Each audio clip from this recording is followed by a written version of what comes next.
নমো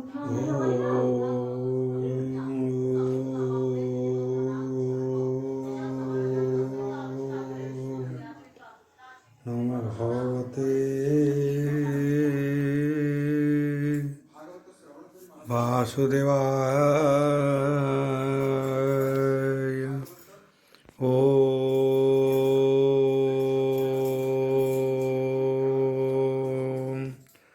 নমো ভগবতে বাসুদেবায়।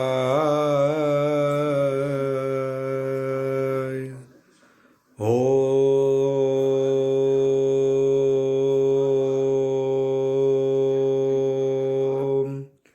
নমো ভগবতে বাসুদেবায়।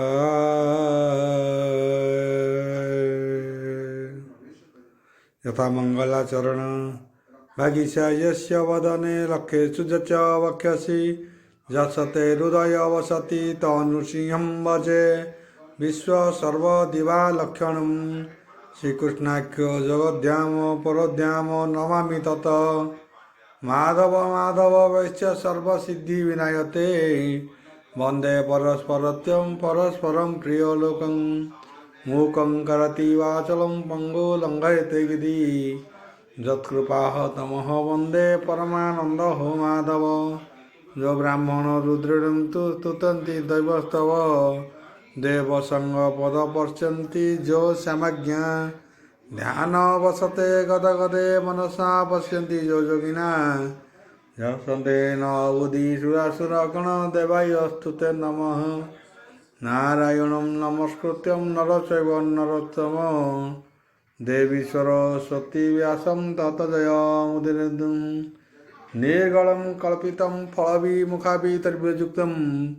पिबतं भागवतं रसमालयं प्रभु। त्रयोविंश अध्याय अष्टम स्कंद त्रयोविंश अध्याय बोल प्रबंधवार हरि बोल। अचिंति श्रीकृष्ण पदाम्बुज कहन्ति व्यासः कतनुज शुक उवाच बोल प्रबंधवार हरि बोल। शुण हे अभिमन्यु बला हेमंते ईश्वर लीला माया कल्पित हे संसारे मत्स्यादि नाना अवतारे धर्म को पाले हे जुगे जुगे साधु को रखे हे अनुरागे दुष्ट निवारी ही संत पालु रूप प्रकाशे हे जता कालु ता रूप के कहरिबंत स्वभाव महिमा अनंत हेमंते सुख मुख शुणी आनंद मने हे नृपमणि बोले चरण कर देई वो मुनि निस्त हरिली मोहि परीक्षित वाच बोल ब्रंदवार हरि बोल। आ बोले जे मुनि अवतार होइले जगत ईश्वर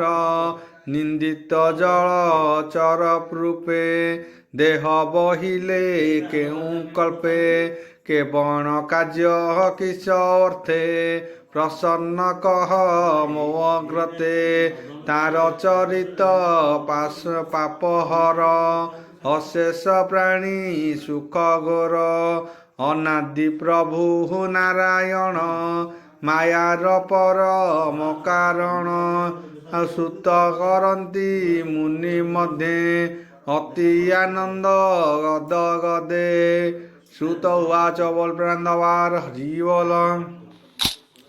शुण सकल मुनि गणे सुख परीक्ष जाब खाणे हेमंते राजा वाक्य शुणी परमानंद सुख मुनि अति हरसे गद गदे कहन्ति परम आनंदे सुख उवाच बोल प्रबंधवार हरि बोल। शुण हे अभिमन्यु सुत कहिबा विष्णु रचरित अनादि प्रभु नारायण अशेष ब्रह्मांड कारण जे प्रभु जगत ईश्वर ବ୍ରହ୍ମାଣ୍ଡ ଯାର ଖେଳ ଘର ସୁଜଇ ପାଳ ହୋଇ ସହରେ ସଂସାରେ ନାନା ରୂପ ଧରେ ଧର୍ମ ସ୍ଥାପନେ ଦେଇ ଧରି ଅଧର୍ମେ ସମୂହ ନିବାରି ଅସାଧୁ କୂଳ ସଂହାରିଣ ସାଧୁଙ୍କୁ ରଖେ ନାରାୟଣ ଶୁଣନ୍ତୁ ଯେବା ଅର୍ଥ ହରି ଇଚ୍ଛାରେ ମନ୍ମିନ ରୂପ ଧରି ବ୍ରହ୍ମା ଯେ ସୃଷ୍ଟି ଅନ୍ତକାଳେ ଦେବ ପୁସ୍ତକ ଥୋଇ କୂଳେ ଜଳେ ପଶିଲେ ସନ୍ଧ୍ୟା କରି ସେ ଦେବ ହୟ ଗ୍ରୀବ ହରି ଅଗାଧେ ଜଳେ ପଶିଗଲା ବିଧାତା ବିଷ୍ଣୁଙ୍କୁ ଚିନ୍ତିଲା ଦାନବ ଦୁଷ୍ଟ ମତି ଜାଣି ତକ୍ଷଣେ ପ୍ରଭୁ ଚକ୍ରପାଣି ସଫରି ରୂପକୁ ଧରଇଲେ ସେ ମହାଜଳେ ପଶିଗଲେ ଯେମନ୍ତେ ମାଇଲେ ଅସୁର ଦେବ ଉଧରେ ଚକ୍ରଧର ସେ କଥା ଶୁଣ ଏକଚିତେ ଭାବେ କହିବି ତୋ ଅଗ୍ରତେ ପ୍ରବେଶ ବ୍ରାହ୍ମଣ ରଜନୀ କଳ୍ପର ନାମ ଦୈତ୍ୟଦିନୀ ହେମନ୍ତେ ପ୍ରଳୟ ନିକଟେ ରାଜା ଏ ଥିଲେ ସିଦ୍ଧତ୍ୟୁଟେ ତାହାର ନାମ ସତ୍ୟବ୍ରତ ଅଶେଷ ଗୁଣରେ ଭୂଷିତ ସ୍ୱଭାବେ ବିଷ୍ଣୁ ପରାୟଣ ତପସା ଥିଲେ ଦୃଢ଼ ମନ ତପସା ଧଇ ସିନ୍ଧୁ ତୀରେ ଜଳ ଭକ୍ଷଣେ ଦିନ ହରେ ସେ ତପସାଧି ଅଳ୍ପ ଦିଅନ୍ତି ମନୁ ହୋଇବ ଭବିଷ୍ୟତି ଅଦିତି ବୀର୍ଯ୍ୟେ ଜନ୍ମ ହୋଇ ସେ ଶୁଦ୍ଧ ଦେବ ନାମ ବହି ମନୁ ହୋଇବ ଏ ଜଗତେ ହରିସ୍ଥାପିବ ତୋଷ ଚିତେ ଏବେ ଶୁଣ ନରପତି ସେ ସତ୍ୟବ୍ରତ ରାଜା କୀର୍ତ୍ତି ସେ ସତ୍ୟବ୍ରତ ଏକ କାଳେ ମିଳିଲା କୃତ ମାଳା କୂଳେ ସେ ନଦୀ ଜଳେ ସ୍ନାନ କରି ଗୋବିନ୍ଦ ନାମ ଚିତ୍ତେ ସ୍ମରି ସ୍ନାନାଦି ସାରି ସନ୍ଧ୍ୟା ତୀର୍ଥେ ଜଳ ଅଞ୍ଜଳି କରି ହସ୍ତେ ତକ୍ଷଣେ ପ୍ରଭୁ ନର ହରି ମାୟାରେ ମୀନ ରୂପ ଧରି ପଶିଲେ ଜଳା ଧୀର ମଧ୍ୟେ ଫସରି ରୂପେ ଆଦି କନ୍ଦେ ସେ ସତ୍ୟବ୍ରତ ତା ଦେଖିଲା ଜଳ ଅଞ୍ଜଳି ପକାଇଲା ରାଜାର ହସ୍ତୁ ପଡ଼ି ଜଳେ ସେ ମୀନ ଡାକିଲା ବିକଳେ ମହାକାରୁଣ୍ୟ ହେ ରାଜନ ମୁଦୁକି ତୁଦିନ ପାଳନ ଜଳେ ଯେ ପକାଇଲୁ ମତେ ମୋ ଜ୍ଞାତି ରିପୁ ଏ ସମସ୍ତେ ମତେ ଗିଳିବେ ବେଗେ ଡରେ ପଶିଲି ତୋର ଅଞ୍ଜଳିରେ ମତେ ଗିଳିବେ ଏହି କ୍ଷଣେ ମୋ ପ୍ରାଣ ରକ୍ଷ ନୃପମଣି ପ୍ରାଣୀ ଜୀବନ ରକ୍ଷା କଲେ ଆପଣା ରକ୍ଷା ପାଇଲ ବଲେ ଏବେ ମୁଁ ତାହାର ଶରଣ ପଶିଲି ରଖ ମୋର ପ୍ରାଣ ଏମନ୍ତେ ଫସରି ବଚନେ ସେ ରାଜା ଶୁଣି ଅବଦାନେ ଜଳ ଅଞ୍ଜଳି କରେ ଧରି ମୀନକୁ ଜଳରୁ ଧରି ଜନ୍ତୁ ଜୀବନ ଦୟା କରି ଥୋଇଲେ କମଣ୍ଡଳେ ଭରି ଜଳେ ତର୍ପଣ ବେଗେ ସାରି ଗୃହେ ମିଳିଲେ ଦଣ୍ଡଧାରୀ ସେ ମୀନ କମଣ୍ଡଳୁ ଜଳେ ହରି ନ ପାରି ରାତ୍ର କାଳେ ବିକଳେ କର ହଇ ରୋଦନ ମୋ ପ୍ରାଣ ରଖ ହେ ରାଜନ ବଳି ନ ପାରେ କଳମଣ୍ଡେ ବେଗେ ତୁ ଥୁଅ ଅନ୍ୟ ଜଳେ ଏମନ୍ତେ ଫସରି ବଚନ ଶୁଣି ସମ୍ଭ୍ରାବେ ମୋ ରାଜନ ଏମନ୍ତେ ଫସରି ବଚନ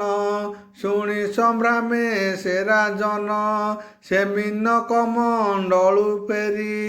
सकल जल मध्य थोई एमंते रजनी पाहिला पुणी से मीन डाक देला बोइला शुण दंडधर कलसु मो प्राण उधर मो देह कलह से न चले बेगे तु हुआ अन्य जले जे जल आनंद विहरे अलप जले प्राण हारी तक्षणे कलसु धरी कूपे थोइला दंडधारी मुहूर्ते कूप मध्य हरि विस्तार कला तार देही कूपे से डाक बिकले हे नृपथुअ अन्य जले कूपे मु न पारिली रही मोर जीवन रक्षा तुही फसरी वाक्य नृपमणि कूपे उधरु बेगे आनी तक्षणे जल थोई तक्षणे खात जले थोई खाते पुरिला तार देही डाकिला जीवन बिकले बनुर्परख अन्य जले एमंते खातु नई धीरे बेगे थोइला रसा बेगे थोइला सरोवरे दिवसे सरोवरे रही जले न चले तार देही पुणी डाकिला भयंकरे बनुर्पथुअ अन्य नीरे तक्षणे तक्षणे तड़ागु धरी हृदय रखिला दंडधारी से मीन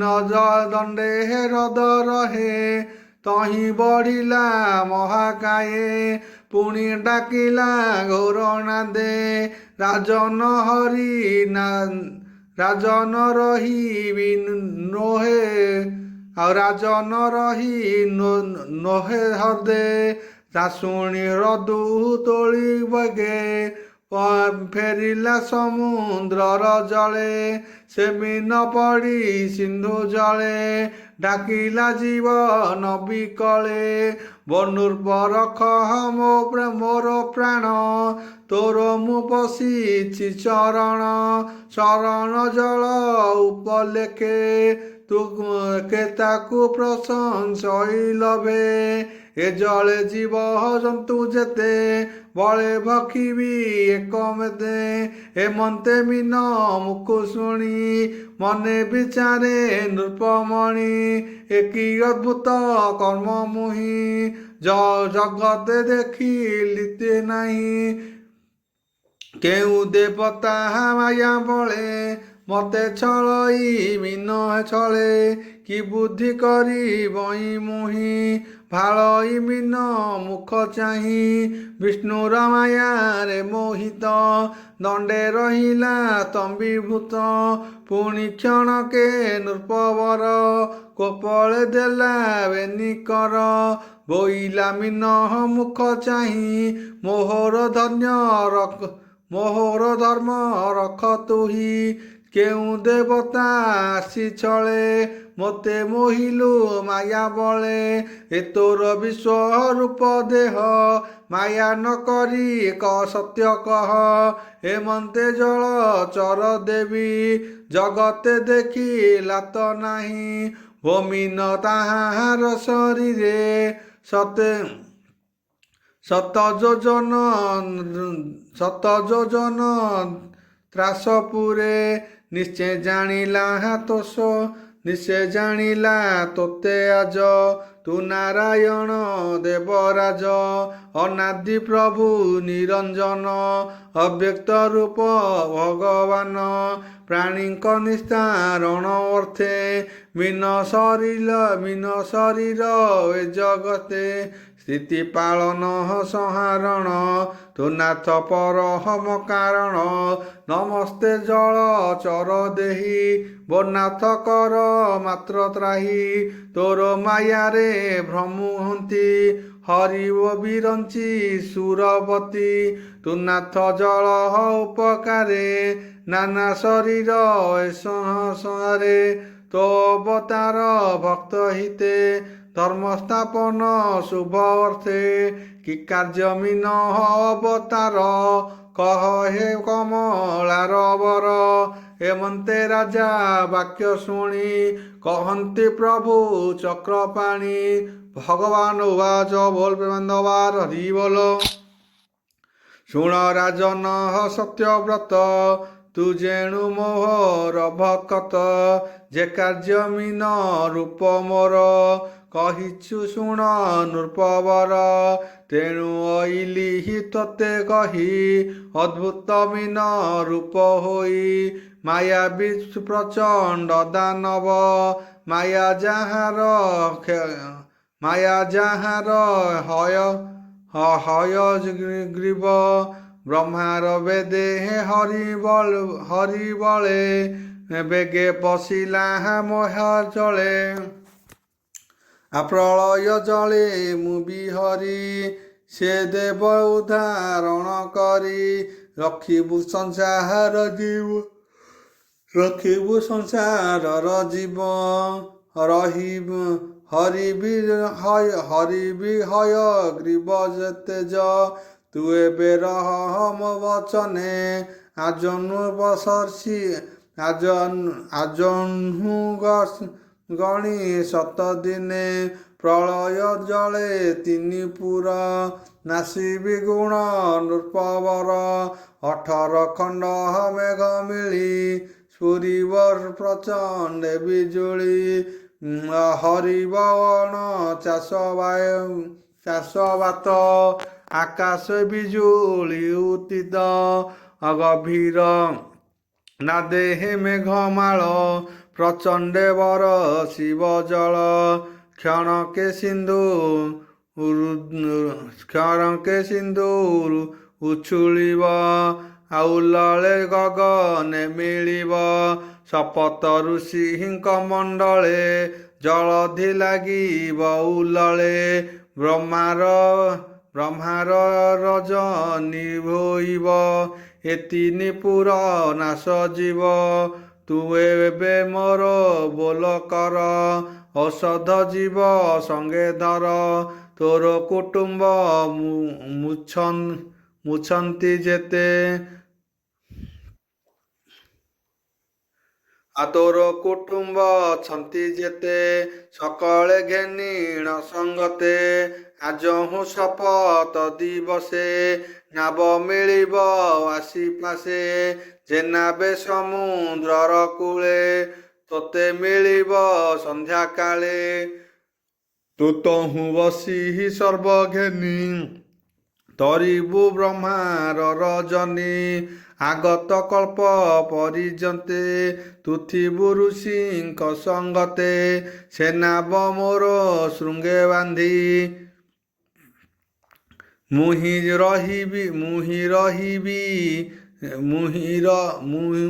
ବିହରିବି ଜଳଧି ବ୍ରହ୍ମାର ଜନି କାଳ ଯେତେ ସେନାବେ ଥିବୁ ତୁ ନିଶ୍ଚନ୍ତେ ଶପଥ ଋଷି ସଙ୍ଗେ ଘେନି ବଞ୍ଚିବୁ ବ୍ରହ୍ମାର ରଜନୀ ସେ ମହାଜଳେ ଯେବେ ନାଶ ପ୍ରଳୟ ପ୍ରବଳେ କମ୍ପିତ ତହିଁକି ନ କହରିବୁ ଭୟ କହଇ ଶୁଣ ମହାରାୟ ମୋହର ଶୃଙ୍ଗ ସେ ନିଶ୍ଚଳେ ବନ୍ଧନେ ଥିବ ଯୋଗ ବଳେ ପରମ ବ୍ରହ୍ମ ମୋ ମହିମା ଜାଣି ନ ପାରେ ହର ବ୍ରହ୍ମା ମୋ ଅନୁଗ୍ରହ ମୋତେ ଜାଣି ସଙ୍କଟୁତର ନୃପମଣି ଏମନ୍ତେ କହି ଚକ୍ରଧର ତକ୍ଷଣେ ହୋଇଲେ ଅନ୍ତର ଗୋବିନ୍ଦ ଆଜ୍ଞା ଘେନି ଶିରେ ରାଜା ମିଳିଲେ ସିନ୍ଧୁ ତୀରେ ଘେନାଇ ସର୍ବ ଔଷଧ ରାଜାର ଯେତେ ସମୃଦ୍ଧ ସମୁଦ୍ର ତୀରେ ହେ ସୁଖ ପାଳି କୋପଳେ ବେନି କର ଯୋଡ଼ି ମୁନି ରୂପକୁ ଧ୍ୟାନ କରି କୃଷ୍ଣ ଚରଣ ମଧ୍ୟେ ଧରି ସମୁଦ୍ର ତୀରେ ସେ ରହିଲା ଏମନ୍ତେ 7 ଦିନ ଗଲା ରାତ୍ରହୁ ମେଘ ସଙ୍ଗେ ମିଳି ପ୍ରଚଣ୍ଡେ ପ୍ରକାଶ ବିଜୁଳି ବହେ ପବନ ହଣ ଚାଷ ଶବଦ କମ୍ପେ ଦଶ ଦିଶ ଘୋର ଶବଦ ଜଳ ରାଶି ହସ୍ତିଷୁ ପ୍ରାୟ ବରଷଇ ସମୁଦ୍ର ଉଛୁଳିଲା ବେଗେ ଘୋର ପ୍ରଚଣ୍ଡ ବାତ ଯୋଗେ ଗୋବିନ୍ଦ ଆଜ୍ଞା ପରମାଣେ ନାବ ମିଳିଲା ତତ୍କ୍ଷଣେ ଋଷିଏ ଶୂନ୍ୟ ମାର୍ଗେ ଆସି ରାଜା ସହିତେ ନାବେ ବସି ଦେଖିଲେ ସର୍ବ ଔଷଧ ରାଜନ ଯେତେ ଏକ ସମୃଦ୍ଧ ସେ ନାବେ ରାଜା ସଙ୍ଗେ ବସି ମୁନିଏ ରାଜାକୁ ପ୍ରଶଂସି ବୋଲନ୍ତି ତୁମ୍ଭେ ଭାଗ୍ୟବନ୍ତ ସଙ୍କଟ ରଖିଲୁ ଆମ୍ଭର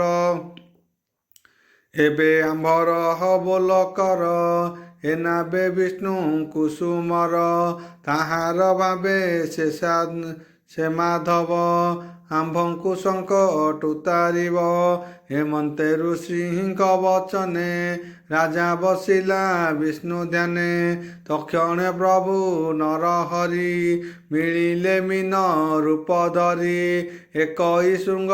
ଦିଶେ ସାଜେ ଏକଇ ଶୃଙ୍ଗ ଶିରେ ସାଜେ ରୂପ ସୁବର୍ଣ୍ଣ ତେଜ ଗଞ୍ଜେ ମେରୁର ପ୍ରାୟ ଅତିଦୟ ନିୟୁତ ଯୋଜନତା ଲମ୍ବ ସେ ଶୃଙ୍ଗ ନାବ ବାନ୍ଧି କଳେ ସେ ରାଜା ବସିଲା ନିଶ୍ଚଳେ ସେ ନାବେ ମୁନିଙ୍କ ସଙ୍ଗତେ କୃଷ୍ଣଙ୍କୁ ଧ୍ୟାନ କଲା ଚିତେ ମହାପ୍ରଳୟ ନାବେ ବସି ଗୋବିନ୍ଦ ବଚନ ବିଶ୍ୱାସୀ ଆକୁଳେ ଶିରେ କର ଦେଇ ବୋଇଲେ ରଖ ଭାବଗ୍ରାହୀ ଏ ଘୋର ସଙ୍କଟ ତରଣେ ଶରଣ ଗଲୁ ତୋ ଚରଣେ କପାଳେ ଦେଶେ ବେନି କର ଗୋବିନ୍ଦ ଚିନ୍ତେ ନୃପବର ଶପଥ ଋଷିଙ୍କ ବଚନେ ନିଶ୍ଚଳେ ବସି ଯୋଗ ଧ୍ୟାନେ ମନ ବଚନ ହୃଦେ ଛନ୍ଦି ଚଞ୍ଚଳ ଇନ୍ଦ୍ରିୟ ନିରୋଧୀ ଅନ୍ତରେ ମନ ସ୍ଥିର କଲା ସୁମରି ଗୋବିନ୍ଦର ଲୀଳା ଆନନ୍ଦ ମନେ ସତ୍ୟବ୍ରତ ସ୍ତୁବଇ ଯୋଡ଼ି ବେନି ହସ୍ତ ରାଜା ଉବାଚ ବୋଲ ବୃନ୍ଦବାର হি ବୋଲ ଆଭୋନାଥ ସଙ୍କଟ ତାରଣ ତୋ ପାଦେ ପଶିଲି ଶରଣ ଅଶେଷ ବ୍ରହ୍ମାଣ୍ଡ ଠାକୁର ଏ ଘୋର ସଙ୍କଟ ଉଦ୍ଧର ଅନାଦି ଅବିଦ୍ୟାର ବଳେ ପ୍ରାଣୀ ଭ୍ରମନ୍ତି ଏଶୟଳେ ଅଶେଷ ବ୍ରହ୍ମାଣ୍ଡ କାରଣ ତୋ ପାଦେ ରଖ ନାରାୟଣ ଯାବତ ତୋ ପାଦ ନ ଚିନ୍ତେ ତାବତ ସୁଖ କେ ଜଗତେ ତୁ ନାଥ ତାପତ୍ରୟ ତାରୁ ଅଶେଷ ଗୁରୁ ଜନ ଗୁରୁ ଅଜ୍ଞାନୀ ଜନ ଏ ଜଗତେ ବନ୍ଧନ କର୍ମର ଆୟତେ ସୁଖର ଲୋଭେ ଦୁଃଖେ ପଡ଼େ ଯାବତ ଭକ୍ତି ମାର୍ଗ ହୁଡ଼େ ତାବତ ସୁଖ ନାହିଁ ତାର ଲଭଇ ଦୁଃଖ ମହାଘୋର ଯାବତ ନ ଜାଣଇ ତୋତେ ତାବତ ଭ୍ରମ ଇ ଜଗତେ ତୋହର ମାୟା ଏ ସଂସାର ଦୁର୍ଗମ ଘୋର ଅନ୍ଧକାର ତାର ଭଜନ ରବିତ୍ରାସ ଆତ୍ମାର ତମ କରେ ନାଶ ତୁମ୍ଭ ପ୍ରସାଦ ଖେୟଲୋସେ ଯେ ଗୁରୁଦେବ ପ୍ରକାଶେ ସମସ୍ତ ଇନ୍ଦ୍ରିୟ ପ୍ରକାଶ ସୁଗତି ତୁମ୍ଭେ କର ଦୃଶ୍ୟ ବରଣ କଲି ଗୁରୁ କଲୁ ସକଳ ସକଳୁ ସଛେଦିଲୁ ମୂର୍ଖକୁ ମୂର୍ଖ କଲେ ଗୁରୁ ତରିକେ ପାରେ ତମ ଗୁରୁ এ ভয় পাদে পଶিলু জ্ঞানী ଦୀପକୁ ପ୍ରକାଶିଲୁ ତୁମ୍ଭେ ସକଳ ପ୍ରିୟ ବନ୍ଧୁ ଗୁରୁଙ୍କ ଜ୍ଞାନେ କୃପା ସିନ୍ଧୁ ଏ ମହାପ୍ରଭୁ ହୃଦ ସ୍ଥିତି ଜୀବନ ଜାଣେ ତୁମ୍ଭ ଗତି हे प्रभु बर ଦଈଶ୍ୱର ତୁମ୍ଭରେ ଶରଣ ମୋହର ହୃଦୟରେ ମଳହ ଗ୍ରନ୍ଥି ନାଶ ତୁମ୍ଭର ଶରୀର ପ୍ରକାଶ କହନ୍ତି ସୁକ ମୁନିବର ହୃଦୟ ଚିନ୍ତି ଗଦାଧର ସୁକ ଉବାଚ ବୋଲ ପ୍ରେମାନନ୍ଦବାର ହରି ବୋଲ। ଆଉ ଏମନ୍ତ ଭାବେ ହେ ଦଣ୍ଡଧାରୀ ଚିତେ ଅନେକ ସ୍ତୁତି କରି ରହିଲା ସମାଧି ନିଶ୍ଚଳେ ନାବେ ଗୋବିନ୍ଦ ପାଦମୂଳେ ହେମନ୍ତେ ଶୁଣ ନୃପମଣି ତକ୍ଷଣେ ପ୍ରଭୁ ଚକ୍ରପାଣି ପ୍ରଳୟ ଜଳ ମୀନ ରୂପ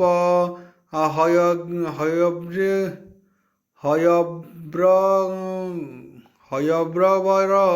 ହରିଦର୍ପ ଜଳେ ଅସୁର ପ୍ରାଣ ହରି ବ୍ରହ୍ମାର ବେଦ କୁ ଧରି ମିଳିଲେ ନୃପତିର ବାଗେ ଆଉ ସଦୟ ଚିତେ ଅନୁରାଗେ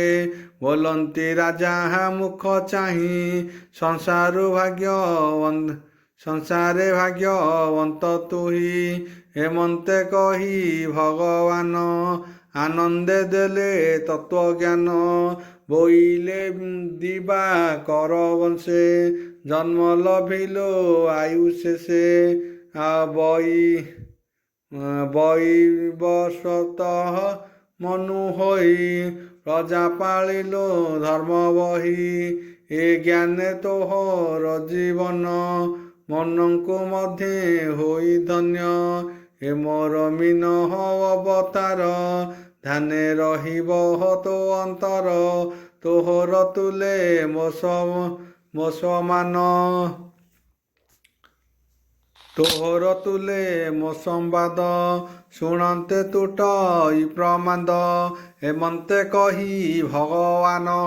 ତତ୍କ୍ଷଣେ ହୋଇଲେ ଅନ୍ତର୍ଧ୍ୟାନ ଅଷ୍ଟମ ସ୍କନ୍ଧ ଚରିତ ଅମୃତ ରସମୟ ଗୀତ ସୁଜନେ ଶୁଣ ଏକ ଚିତେ ସଂସାରୁ ତରିବ ଯେ ମନ୍ତେ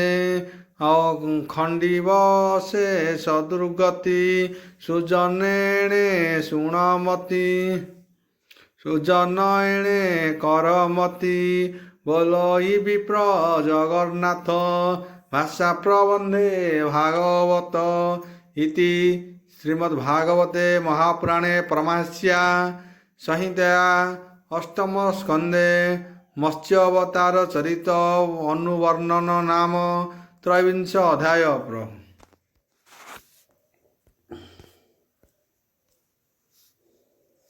अष्टम स्कंद सरीला नवम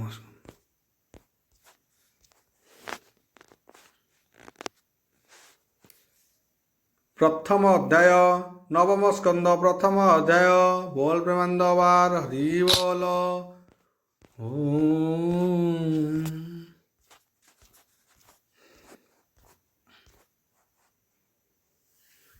आनंदे अभिमन्युसुत शुणीण गोविंद चरित व्यास कुमार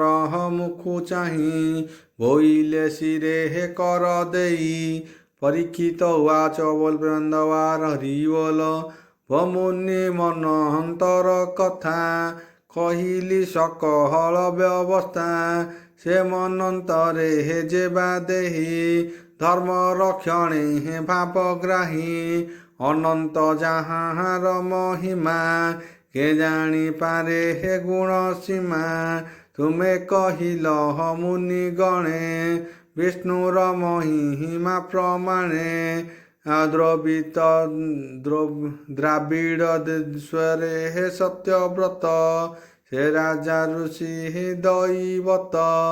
अतिथि कल्पायंतरे थिब भावे से विष्णु को भेटिब ওম ভূর্ভুবস্য তস্য মিত্রবরেণ্যম ভর্গদেবস্য ধীমহি ধিয়ো यो न प्रचोदयात्। প্রভু নারায়ণ নমস্কৃতম নরচৈব নরোত্তমম দেবী সরস্বতী ব্যাসম তত জয়ামুদ্রিতম ফলাভিমুখাভিদর্ভ্যযুক্তম বিপদম ভাগবত।